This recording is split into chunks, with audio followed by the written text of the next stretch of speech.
पलथी मार करके बैठिएगा। बाहर से अपनी आंख को बंद कर लेना। दोनों आंखों के मध्य भाग में दूर सामने देखिएगा। सामने आपको अंधेरा दिखाई पड़ेगा। जब आप अपनी बाहर की आंख को बंद कर लोगे और अंतर में सामने देखोगे तो सामने आपको अंधेरा दिखाई पड़ेगा। उसी अंधेरे में एक जगह पर आप अपनी दृष्टि को एकाग्र करिएगा।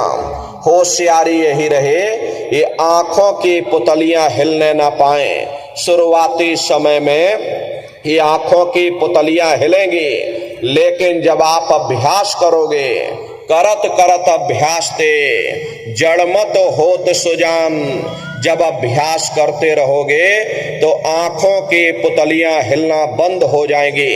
तो दूर सामने अंधेरे में एक जगह पर आप अपनी दृष्टि को रोकिएगा या सामने अंधेरे को ही देखते रहना। एक टक हो करके आप उस अंधेरे को देखते रहिएगा। दृष्टि अपने आप एकाग्र हो जाएगी और जैसे ही आपकी दृष्टि सामने अंधेरे में एकाग्र होगी तो सुई की नोक के बराबर काले में भी काला बिंदु, बड़ा चमकीला बिंदु होगा। तारे की तरह चमचम चमचम चमकेगा। वो अंतर में सामने आपको दिखाई पड़ जाएगा। जब वो चमकदार बिंदु सामने दिखाई पड़ जाए तब आप अपनी दृष्टि को उस बिंदु पर एकाग्र करिएगा। जब आप अपनी दृष्टि बिंदु पर एकाग्र करोगे तो बिंदु के चारों तरफ से बड़ा भारी प्रकाश निकलेगा। चक्र की तरह से बहुरंगी प्रकाश होगा। वो प्रकाश धीरे धीरे बड़ा होता चला जाएगा। साधक इतना मोहित हो जाता है कि बिंदु को तो छोड़ देता और दाएं बाएं प्रकाश को देखने में लग जाता।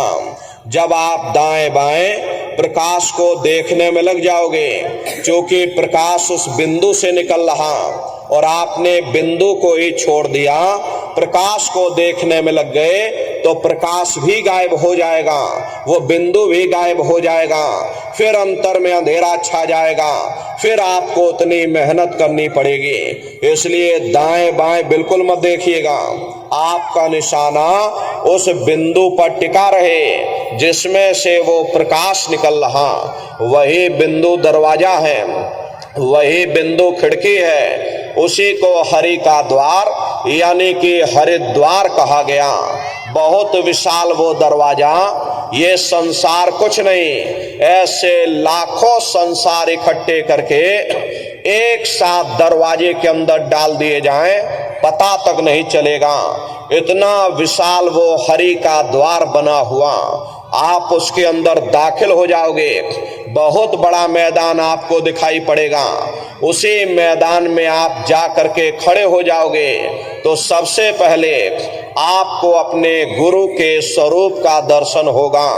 वो आपकी उंगली को पकड़ करके आगे का सफर तय करेंगे।